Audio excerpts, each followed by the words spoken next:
چې څومره پښتین قوم دی یا د میږ راتلونکی نسل دی د مفتي صاحب په شخصیت د مفتي صاحب په کردار باندې و فخر کو او خدای د میږ ټول ته توفیق وکړو چې د ده کردار د ده په دغه خوره په دغه وطن باندې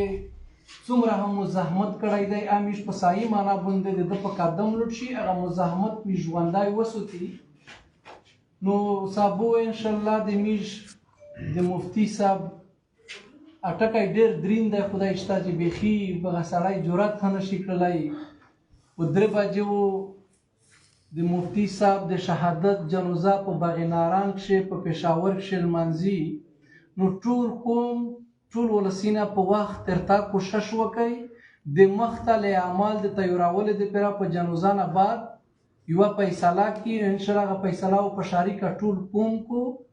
نو بیا هغه ټول ته یایه چې مفتي صاحب ژوند دا د دغې خاورې د دغه وطن دپاره قربان که باید د ده قربانۍ موږ ضایع نه کړي د ده دغه لوړ شخصیت موږ که ژوندی ساتي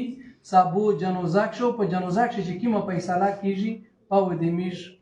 عمل وي پاو د میږ امین وي نو بیا یې ور ذکر کړه چې د میږ د مفتي صاحب